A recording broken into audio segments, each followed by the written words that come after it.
ചില സമയങ്ങളിൽ നമ്മളുടെ മൈൻഡ് തീരെ നമ്മുടെ കൺട്രോളിൽ കിട്ടാത്ത പോലെയൊക്കെ നമുക്ക് തോന്നാറില്ലേ? അതിന് പ്രത്യേകിച്ചൊരു കാരണം പോലും ഉണ്ടായിരിക്കണം എന്നില്ല, അല്ലെങ്കിൽ അങ്ങനെ ഒരു കാരണമായിട്ട് നമുക്ക് കണ്ടെത്താൻ പോലും പറ്റിയിട്ടുണ്ടായില്ല. പക്ഷേ നമ്മൾ പെട്ടെന്ന് ഇങ്ങനെ ദേഷ്യം വരുന്നു, അല്ലെങ്കിൽ ആ ദേഷ്യം കൊണ്ട് കുറച്ച് കരച്ചിൽ വരുന്നു. അങ്ങനെ എന്താണ് അത്രയും നമുക്ക് സ്വസ്ഥത കിട്ടാത്ത കുറേ സിറ്റുവേഷൻസ് ഉണ്ടായിട്ടില്ലേ? ഹായ് ഹലോ, എല്ലാവർക്കും നമസ്കാരമുണ്ട്. സ്റ്റോറീസ് വിത്ത് അക്ഷയിൽ കൂടുതൽ അക്ഷയ് പ്രകാശാണ്. അപ്പോൾ ഇന്ന് നമ്മൾ സംസാരിക്കാനായിട്ട് പോകുന്നത് നമ്മൾക്ക് ഇങ്ങനെ ഇടയ്ക്കിടെയായിട്ട് വരുന്ന ഈ ഒരു ഇമോഷൻസിനെ, അല്ലെങ്കിൽ ഈ ആങ്കറിനെ, അല്ലെങ്കിൽ ഒരു മൂഡ് സ്വിങ്സിനെയൊക്കെ എങ്ങനെ മാറ്റാം, അല്ലെങ്കിൽ എന്താണ് നമ്മുടെ മൈൻഡൊക്കെ ഒന്ന് കാമാക്കി വെക്കാനായിട്ട് എന്തൊക്കെ ചെയ്യാനായിട്ട് നമുക്ക് പറ്റും എന്നൊക്കെയാണ് ഇന്ന് നമ്മൾ സംസാരിക്കാനായിട്ട് പോകുന്നത്. നമുക്ക് സാധാരണയായിട്ട് എങ്ങനെയൊക്കെയാണ് ഈ ഒരു മൂഡ് സ്വിങ്സ് ഒക്കെ വരുന്നത്, അല്ലെങ്കിൽ ഒരു സങ്കടം വരുന്നത്, ഈ ഒരു ആങ്കർ വരുന്നത്? നമ്മളുടെ ലൈഫിൽ നമ്മൾക്ക് എന്താണ് നോർമലി ഉള്ളതിനേക്കാൾ അൺപ്ലസൻ്റ് ആയിട്ടുള്ള ഒരു മൊമെൻറ്റ് നമ്മുടെ ലൈഫിൽ നടക്കുമ്പോൾ ആയിരിക്കും അല്ലേ, അത് നമ്മൾ വല്ലാണ്ടങ്ങ് പിടിച്ചുലയ്ക്കും എന്നുള്ളത്. അത് നമ്മുടെ ഹോൾ മെൻ്റൽ ഹെൽത്തിനെ നല്ലപോലെ എഫക്റ്റ് ചെയ്യും എന്നുള്ളത്. നമുക്ക് ഒരു വർക്ക് ചെയ്യുമ്പോൾ പോലും ഒരു കോൺസെൻട്രേഷൻ കിട്ടുന്നുണ്ടാവില്ല. ഇപ്പോൾ റിലേഷൻഷിപ്പിൻ്റെ കേസ് പറയുകയാണെന്നുണ്ടെങ്കിൽ ഓപ്പോസിറ്റ് നിൽക്കുന്ന ആളുടെ ആക്ഷൻസ് നമ്മളെ വല്ലാതെ എഫക്റ്റ് ചെയ്യാറുണ്ട്. അവരൊന്നും സംസാരിക്കാതെ നിന്നാലോ, അല്ലെങ്കിൽ അവരെന്തെങ്കിലും കാരണം കൊണ്ട് നമ്മളുടെ അടുത്ത് ദേഷ്യം പിടിക്കുന്ന പോലും നമ്മളെ വല്ലാണ്ട് ബാധിക്കാറുണ്ട്. ആൻഡ് റിലേഷൻഷിപ്പൊക്കെ ഇവിടെ നമ്മുടെ ഫാമിലിയിൽ തന്നെ, വീട്ടിൽ തന്നെ എന്തെങ്കിലും കാരണങ്ങൾ കൊണ്ട് നമ്മൾ വഴക്കടിക്കുമ്പോൾ അത് എത്രത്തോളം വീണ്ടും വീണ്ടും സങ്കടമാക്കും എന്നുള്ളത് നമ്മൾ തന്നെ കാണുന്നതാണ്, അല്ലെങ്കിൽ നമുക്ക് ഫീൽ ചെയ്യുന്നതാണ്. ഒരാവശ്യം ഉണ്ടാവില്ല, വെറുതെ പോയിട്ട് വഴക്കടിക്കുന്നു. എന്നിട്ട് കുറേ കഴിയുമ്പോൾ നമ്മളിങ്ങനെ മനസ്സിലാക്കും, എന്തിനാണ് ഇപ്പം ഞാൻ വഴക്കടിച്ച്, അല്ലെങ്കിൽ അച്ഛനമ്മയ്ക്ക് എത്ര വിഷമമായിട്ടുണ്ടാകും എന്നൊക്കെ നമ്മളിങ്ങനെ തനിയെ ആലോചിച്ച് നോക്കും. ആൻഡ് അവരൊക്കെ എത്ര കഷ്ടപ്പെട്ടിട്ടാണെങ്കിലും നമ്മൾ നോക്കുന്നത് എന്നൊക്കെ ഇങ്ങനെ ആലോചിച്ച് നോക്കും എന്നുള്ളത്. പിന്നെ നമുക്ക് കൺട്രോളിൽ കിട്ടാത്ത കുറേ കാര്യങ്ങളുണ്ട്. ഈ ഒരു ഹോർമോൺ ചേഞ്ചസ്, ഇപ്പോൾ ലേഡീസിൻ്റെ കേസ് ആണെന്നുണ്ടെങ്കിൽ ഈ പീരിയഡ്സ് ഒക്കെ ഉള്ള ടൈമിൽ അവർക്ക് വരുന്ന മൂഡ് സ്വിങ്സ്, പ്രഗ്നൻസി പീരിയഡിലുള്ള പ്രശ്നങ്ങൾ. അപ്പോൾ ഇതൊക്കെ എന്താണ് നമ്മുടെ കൺട്രോളിൽ നിൽക്കാത്ത കാര്യങ്ങളായതുകൊണ്ട് നമുക്കതിനൊന്നും ചെയ്യാനായിട്ട് സാധിക്കില്ല. ആൻഡ് അതുപോലെ തന്നെ വർക്കിലുള്ള സ്ട്രെസ് നമ്മളെ ഒരുപാട് എഫക്റ്റ് ചെയ്യാറുണ്ടല്ലേ. ഡെഡ് ലൈൻസും പ്രൊജക്റ്റും ടാർഗറ്റും ഒക്കെ നമ്മുടെ മെൻ്റൽ ഹെൽത്തിനെ വല്ലാണ്ട് എഫക്റ്റ് ചെയ്യാറുണ്ട്. നമ്മൾ ഭയങ്കരമായിട്ട് ഫ്രസ്ട്രേറ്റഡ് ആവാറുണ്ട്. ആൻഡ് നല്ലപോലെ ഒന്നും ഉറങ്ങിയിട്ടില്ലെങ്കിൽ, ഒരു പ്രോപ്പർ ഉറക്കം കിട്ടിയിട്ടില്ലെങ്കിൽ പോലും നമ്മുടെ നെക്സ്റ്റ് ഡേ അത് ബാധിക്കാറുണ്ട്. നമ്മൾ ഭയങ്കര സ്ട്രെസ്ഫുള്ളായിട്ട് നമുക്ക് തോന്നാറുണ്ട്. മൂഡ് സ്വിങ്സ് കാരണം സ്വയം ഹാം ചെയ്യുന്ന ആൾക്കാർ വരെയുണ്ട്.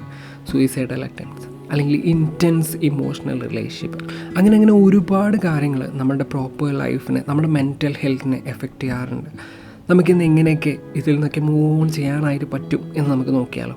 അതിനോ ഇത് അത്ര കൂളായിട്ട് എന്താണ് ഈ പറയുന്ന പോലെ ഒരു ദിവസം കൊണ്ട് നടക്കുന്ന ഒരു കാര്യം ഒന്നുമല്ല ഇത്. ഈവൻ ദോ നമ്മളൊന്ന് ട്രൈ ചെയ്യുകയാണെന്നുണ്ടെങ്കിൽ എല്ലാം ഓക്കെ ആവും. I M pretty sure about that. Okay, so yes. അപ്പോൾ നമ്മുടെ കണ്ണ് ഏറ്റവും മടുപ്പ് വരാത്തൊരു കളർ ഏതാണെന്ന് അറിയാം? It's green. റീസൺ സെയിം ആണ്, നമ്മൾ ഡെയിലി കാണുന്ന ഒരു കളറാണല്ലേ ഒരു ഗ്രീൻ. Yes, greenery. നമ്മൾ നാച്ചുറലിലേക്ക് ഇറങ്ങി നടക്കുക എന്നുള്ളത്, ഇറങ്ങി ചെല്ലുക എന്നുള്ളത്, അതാണ് നമ്മുടെ ഫസ്റ്റ് ടിപ്പ് ആയിട്ട് പറയാനായിട്ടുള്ളത്. അല്ലെങ്കിൽ നമ്മുടെ മൈൻഡ് കാമാക്കാനായിട്ടുള്ള ഫസ്റ്റ് ടിപ്പ് എന്ന് പറയുന്നത് നമ്മൾ നാച്ചുറലിലേക്ക് ഇറങ്ങി ചെല്ലുക എന്നുള്ളതാണ്. എന്ന് വെച്ച് നമ്മളിങ്ങനെ മൂന്നാർ വഴി എങ്ങനെ പോകണം എന്നൊന്നുമല്ല പറയണത്. എന്താണ് നമ്മളുടെ ചുറ്റും തന്നെ നമ്മൾ അറിയാതെ പോകുന്ന കുറേ സ്ഥലങ്ങളുണ്ടാവും. അല്ലെങ്കിൽ വീട്ടിൻ്റെ മുറ്റത്ത് തന്നെ ചുമ്മാ ഒന്ന് വളപ്പിലൂടെയൊക്കെ ഇറങ്ങി നോക്കി നോക്കുകയും നമ്മളൊന്ന് കാമാക്കാനായിട്ട് ഒരുപാട് കാര്യങ്ങൾ നമ്മുടെ നാച്ചുറലിൽ തന്നെ ഉണ്ട് എന്നുള്ളത്. എക്കോ തെറാപ്പി എന്നും പറഞ്ഞുകൊണ്ട് ഒരു സ്പെഷ്യൽ സെഷൻസ് വരെ ഇതിനുണ്ട്. നമ്മൾ ഈ ഒരു മൈൻഡ്ഫുൾനെസ് ക്യാമ്പ്സൊക്കെ കണ്ടക്ട് ചെയ്യുന്ന കണ്ടിട്ടില്ലേ, യോഗ ചെയ്യുന്ന കണ്ടിട്ടില്ലേ, ഒക്കെ ഇതുപോലെ എന്താണ് ഒരു നാച്ചുറലി ഇരുന്നു കൊണ്ടായിരിക്കും, അല്ലാതെ ഒരു ഓഫീസിലോ ഒരു ഹോളിലോ ഒന്നും അല്ലല്ലോ.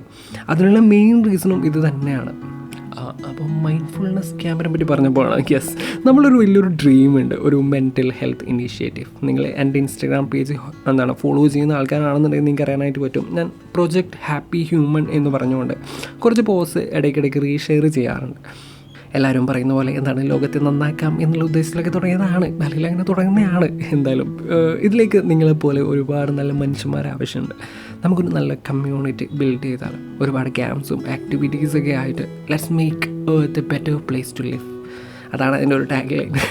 എനിവേസ്, കൂടുതൽ ഡീറ്റെയിൽസ് അറിയാനായിട്ട് നിങ്ങൾക്ക് സെയിം പേജിലേക്കോ അല്ലെങ്കിൽ എൻ്റെ Instagram I D Akshay story ടെല്ലറിലേക്കോ നമുക്ക് DM ചെയ്യാവുന്നതാണ്.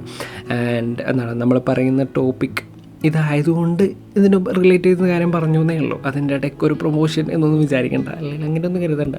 പ്രൊമോഷനാണ്. പിന്നെ എന്താണ് സ്വന്തം ഇനീഷ്യേറ്റീവായ സ്ഥിതിക്ക് എന്താണ് ആൾക്കാരെ എത്തിക്കുക എന്നുള്ളത് എൻ്റെ കാര്യമാണല്ലോ. ഓക്കെ, അല്ല നമ്മളിവിടെ പറഞ്ഞത് നാച്ചർ. യെസ്, അപ്പോൾ let's walk to the nature. നമ്മുടെ ബോഡി പ്രഷറും സ്ട്രെസ് ഹോർമോൺ ലെവൽസും ആങ്സൈറ്റിയൊക്കെ കുറയ്ക്കാനായിട്ട് ഈ പറഞ്ഞ നാച്ചുറലികൾ നടത്താൻ നമ്മളെ ഒരുപാട് ഹെൽപ്പ് ചെയ്തേക്കും. നമ്മുടെ ഇമ്മ്യൂൺ ഫങ്ഷനൊക്കെ ബൂസ്റ്റ് ആവാനായിട്ട് ഇത് നമ്മളെ ഹെൽപ്പ് ചെയ്യും എന്നുള്ളത്. അതുപോലെ തന്നെ ഇമ്പോർട്ടൻ്റ് ആയിട്ടുള്ള, അല്ലെങ്കിൽ നമ്മളെ കാമാക്കി നിർത്താൻ ഹെൽപ്പ് ചെയ്യുന്ന ഒരു കാര്യമാണ് ഡീപ്പ് ബ്രെത്ത്. നമുക്കൊന്ന് പ്രാക്ടീസ് ചെയ്ത് നോക്കിയാലോ. മെല്ലെ ഒരു ഡീപ്പ് ബ്രെത്ത് എടുത്ത്, ഓക്കെ. ഇനി മെല്ലെ ഫോഴ്സ് ചെയ്യാതെ മെല്ലെ മെല്ലെ അത് നമ്മുടെ ഉള്ളിലേക്ക് അങ്ങ് കയറട്ടെ, നമ്മുടെ വയറ്റിലേക്കൊക്കെ നിങ്ങൾ ഫ്ലോ ചെയ്യട്ടെ. ആ എയർ ഫ്ലോ നിങ്ങൾക്ക് ഫീൽ ചെയ്യുന്നുണ്ടോ? അതുപോലെ തന്നെ നമ്മുടെ മൂക്കിലൂടെ ശ്വാസം എടുത്ത് മെല്ലെ അത് വായിലൂടെ വിട്ടു നോക്കി. ഇതുപോലെ ഒരുപാട് ബ്രീത്തിങ് എക്സസൈസും കാര്യങ്ങളൊക്കെ ഉണ്ട്. അതൊക്കെ നമ്മുടെ പ്രൊജക്റ്റ് ഹാപ്പി ഹ്യൂമൻ്റെ എക്സ്ക്ലൂസീവ് ക്യാമ്പ്സിൽ നിങ്ങൾക്ക് എക്സ്പീരിയൻസ് ചെയ്യാനായിട്ട് സാധിക്കും. അപ്പോൾ നെക്സ്റ്റ് തിങ് എന്ന് പറയുന്നത് നല്ല ചൂട് വെള്ളത്തിൽ കുളിക്കുക എന്നുള്ളതാണ്. ഒന്നാമത് കുളിക്കാൻ വേണ്ടിയുള്ള കുറേ എണ്ണം ഇവിടെ കാണും, അല്ലെങ്കിൽ എന്നെ കേൾക്കുന്നുണ്ടാവും. അല്ലെങ്കിൽ ഇപ്പം ഞാൻ തന്നെ എൻ്റെ കസിൻസിൻ്റെ ഇടയിൽ അല്ലെങ്കിൽ ഫ്രണ്ട്സിൻ്റെ ഇടയിലേക്ക് കാണുന്നതാണിത്. അപ്പോൾ അവരോട് വീണ്ടും പോയി കുളിക്കുക എന്നൊക്കെ പറയുന്നത് അതെങ്ങനെയാണെന്ന് പറഞ്ഞാൽ ഞാനിങ്ങനെ ആലോചിക്കുന്നത്. എന്തായാലും ചൂടുള്ളത് കുളിക്കുന്നത് നമ്മളെ കാമാക്കും എന്നാണ് കുറേ റിസേർച്ച് പറയുന്നത്. മെയിൻ കാര്യം എന്ന് പറയുന്നത് നമ്മുടെ മസിൽസൊക്കെ ഒന്ന് റിലാക്സ്ഡ് ആവും, നമ്മളെ സ്ലീപ്പ് ഹോർമോൺസ് മെലാറ്റോണിനൊക്കെ റിലീസ് ആവാനായിട്ട് ഹെൽപ്പ് ചെയ്യും, നമ്മളെ നെർവസ് സിസ്റ്റംസൊക്കെ ഒന്ന് കാമാക്കും എന്നുള്ളത്. ആൻഡ് അതുപോലെ തന്നെ നമ്മളെ ഹെൽപ്പ് ചെയ്യുന്നത്, നമ്മളെ കാമാക്കി തരുന്നൊരു കാര്യമാണ് ജേർണലിങ്. ആക്ച്വലി ഇതിനെക്കുറിച്ചൊരു വലിയൊരു എപ്പിസോഡ്സ് തന്നെ മുന്നേങ്ങാട് ചെയ്തിട്ടുണ്ട്. നിങ്ങൾ കേട്ടിട്ടുണ്ടെന്ന് അറിയാമോ? കേട്ടിട്ടുണ്ടെങ്കിൽ അറിയാൻ പറ്റും. ഓക്കെ, ജേർണലിങ് ആക്ച്വലി കണ്ടിന്യൂസ്ലി നമ്മൾ ഫോളോ ചെയ്യുകയാണെന്നുണ്ടെങ്കിൽ നമ്മളെ ഹെൽപ്പ് ചെയ്യുന്ന ഒരു കാര്യമാണ് ഈ ഒരു ജേർണലിങ് എന്നുള്ളത്.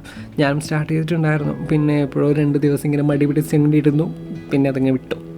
അങ്ങനെയാണ് ഉണ്ടായത്. പിന്നെ വേറൊരു സംഭവമുണ്ട്, ഒരു 21 days ടെക്നിക്ക്. വേറെ ഒന്നുമല്ല, നമ്മൾ ഒരു 21 ദിവസം കണ്ടിന്യൂസ്ലി ഒരു കാര്യം ചെയ്യുകയാണെന്നുണ്ടെങ്കിൽ നമ്മളുടെ ഹാബിറ്റായിട്ട് അത് മാറും എന്നുള്ളത്. ആ ഒരു കാര്യം നമ്മളെ ഹാബിറ്റായിട്ട് മാറും എന്നുള്ളത്. അങ്ങനെ ചെയ്യുന്നതിലൂടെ നമുക്ക് പുതിയ പുതിയ ഹാബിറ്റ്സ് ഒക്കെ ഉണ്ടാക്കാനായിട്ട് പറ്റും എന്നുള്ളത്. അപ്പോൾ എന്തെങ്കിലുമൊക്കെ ചെയ്ത് ഇങ്ങനെ ഫോഴ്സ് ചെയ്തിട്ട് ഒരു 21 ദിവസം നിങ്ങൾ കണ്ടിന്യൂസ്ലി ഒന്ന് ജേർണലിങ് ചെയ്ത് നോക്കി. ഡെയിലി ഇങ്ങനെ ടൈമറോ അലാമൊക്കെ വെച്ച് വെക്കുക, റിമൈൻഡറൊക്കെ വെച്ച് നോക്കുക. 21 ദിവസം കണ്ടിന്യൂസ്ലി ചെയ്ത് നോക്കി. 20 സെക്കൻഡ് തൊട്ട് നിങ്ങൾ വീണ്ടും ചെയ്യും എന്നുള്ളത്. അങ്ങനെയൊക്കെയാണ് പറയുന്നത് കേട്ടോ. എനിക്കറിയില്ല, ഞാനൊന്ന് ട്രൈ ചെയ്യാം. അപ്പോൾ നമുക്ക് ഒരു പുതിയ ഹാബിറ്റ് ഉണ്ടാക്കിയെടുക്കാം. ഓക്കെ, അതുപോലെ തന്നെ നിങ്ങളെ ഹെൽപ്പ് ചെയ്യുന്ന ഒരു കാര്യമാണ് ഈ മ്യൂസിക് കേൾക്കുക, പോഡ്കാസ്റ്റ് കേൾക്കുക എന്നൊക്കെ. നമ്മളെ എൻഗേജ്ഡ് ആക്കി നിർത്തുക എന്നുള്ളത് തന്നെയാണ് അതിൻ്റെ മെയിൻ ഉദ്ദേശം എന്ന് പറയുന്നത്. സംഭവം നിങ്ങൾ ശ്രദ്ധിക്കേണ്ട കാര്യം എന്താണെന്ന് വെച്ച് കഴിഞ്ഞാൽ, നമ്മൾ ഭയങ്കര സങ്കടമുള്ള ടൈമിൽ നമ്മൾ വീണ്ടും സെൻറ്റിമെൻ്റൽ സോങ്സ് ഒക്കെ കേൾക്കുകയാണെന്നുണ്ടെങ്കിൽ അത് കേട്ട് കഴിഞ്ഞാൽ കൂടുതൽ സങ്കടപ്പെട്ടിരിക്കുകയുള്ളൂ എന്നുള്ളത്. അതുകൊണ്ട് തന്നെ നിങ്ങളുടെ മൂഡ്സൊക്കെ മനസ്സിലായിക്കൊണ്ട് മാത്രം സോങ് സെലക്ട് ചെയ്യുക. ഇത്രയൊക്കെയാണ് നമ്മുടെ ആങ്കറും അല്ലെങ്കിൽ ഈ ഒരു മൂഡ് സിങ്സൊക്കെ മാറ്റാനായിട്ട് നമ്മുടെ മൈൻഡിനെ കാമാക്കാനായിട്ടുള്ള 5 ടിപ്പ് എന്ന് പറയാനായിട്ടുള്ളത്. ഞാനും യൂസ് ചെയ്യുന്ന കുറച്ച് 5 ടിപ്സാണ് കേട്ടോ. അപ്പോൾ ഹെൽപ്ഫുൾ ആവും എന്ന് വിചാരിക്കുകയാണ്. എന്നെയും ഹെൽപ്പാകട്ടെ. അപ്പോൾ പ്രൊജക്റ്റ് ഹാപ്പി ഹ്യൂമൻ്റെ കാര്യം നിങ്ങൾ മറക്കണ്ട. അപ്പോൾ നമുക്ക് ഒരുപാട് നല്ല നല്ല കാര്യങ്ങൾ അതുവഴി ചെയ്യാം, അതുവഴി കൂട്ടിക്കാനായിട്ട് പറ്റുമെന്ന് നോക്കാം. ഓക്കെ, സോ കേട്ടുകൊണ്ടിരിക്കുന്നത് സ്റ്റോറീസ് വിത്ത് അക്ഷയാണ്, കൂടുതൽ അക്ഷയ് പ്രകാശാണ്. അപ്പോൾ പുതിയൊരു എപ്പിസോഡിൽ പുതിയൊരു വിശേഷങ്ങളും കാര്യങ്ങളൊക്കെ ആയിട്ട് വീണ്ടും കാണാം. ടാറ്റാ, ബൈ.